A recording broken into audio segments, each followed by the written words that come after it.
چلیے ہم گنبد خضرا کی مختصر سی تاریخ بتانے جا رہے ہیں۔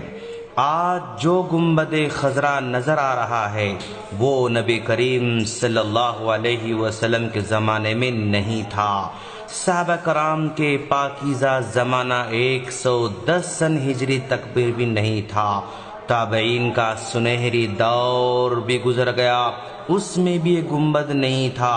امام ابو حنیفہ رحمہ اللہ، امام مالک رحمہ اللہ، امام شافعی رحمہ اللہ، امام احمد بن حنبل رحمہ اللہ، امام بخاری رحمہ اللہ، امام مسلم رحمہ اللہ، امام ترمذی رحمہ اللہ، امام نسائی رحمہ اللہ، حتیٰ کہ شیخ عبد القادر جیلانی رحمہ اللہ کی پیدائش سن 661 سن ہجری میں ہوتی ہے۔ اس وقت بھی کوئی گنبد نہیں تھا۔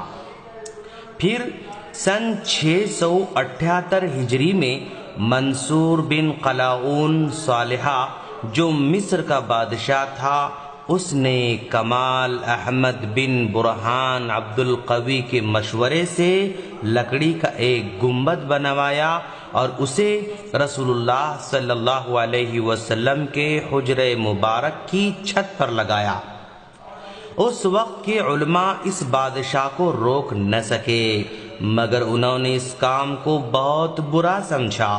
اور جب یہ مشورہ دینے والا کمال احمد معزول کیا گیا تو لوگوں نے اس کی معزولی کو اللہ کی طرف سے اس کے اس کام کی پاداش شمار کیا۔ پھر الملک الناصر حسن بن محمد قلاؤن نے، اور پھر اس کے بعد 765 ہجری میں الملک الاشرف شعبان بن حسین بن محمد نے اس میں تعمیری اضافے کیے۔ سن 881 میں سلطان قائتبائی نے اس کی مرمت کی، اور سن 886 ہجری میں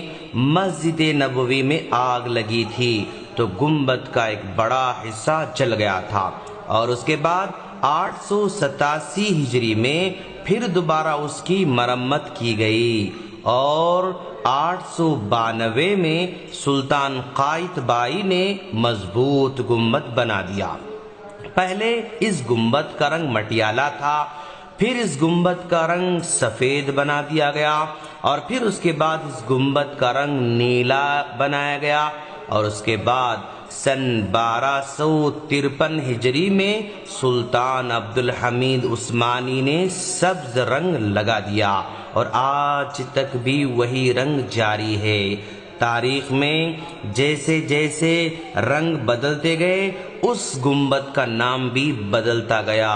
جب یہ گنبد نیلا تھا تو قبۃ الزرقاء کہا جاتا تھا، جب یہ گنبد سفید تھا تو قبۃ البیضاء کہا جاتا تھا، اور اب جب کہ یہ گنبد سبز ہے تو گنبد خضرا یا قبۃ الخضرا کہا جا رہا ہے۔ ناظرین یاد رکھیں، ہم یہ ساری باتیں اپنی طرف سے نہیں کہہ رہے ہیں، بلکہ 9ویں صدی ہجری کے ایک بہت بڑے علامہ نور الدین علی بن احمد کی شہرہ آفاق کتاب وفاء الوفا باخبار دار المصطفیٰ کے حوالے سے کہہ رہے ہیں۔ اگر کسی کو شک ہو تو اس کتاب کو اٹھا کر دیکھ سکتا ہے۔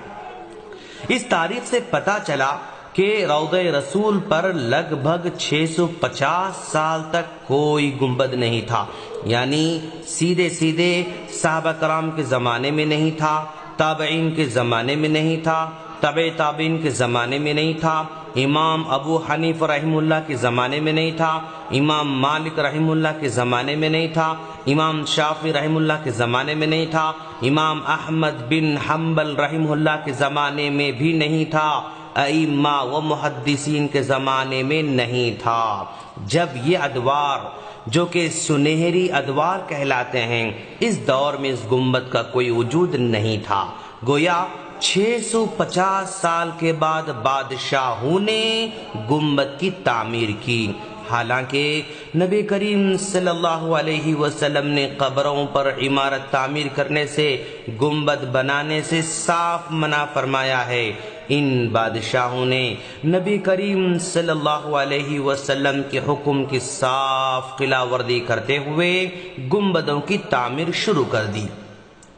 اور اللہ ہدایت دے ان گمراہ شعراؤں کو جنہوں نے نبی کریم صلی اللہ علیہ وسلم کی سیرت کو چھوڑ کر ساری کی ساری شاعری گنبد خضرا پر صرف کر دی، نبی کے اخلاق بتانے کے بجائے، نبی کے کردار بتانے کے بجائے، نبی کے شب و روز بتانے کے بجائے ساری کی ساری شاعری گنبد پر صرف کر دی۔ لوگوں میں نبی کریم صلی اللہ علیہ وسلم سے محبت کا طریقہ سکھاتے تو کتنا اچھا ہوتا، لیکن ایسا کچھ نہیں کیا۔ ساری کی ساری محبت کا محور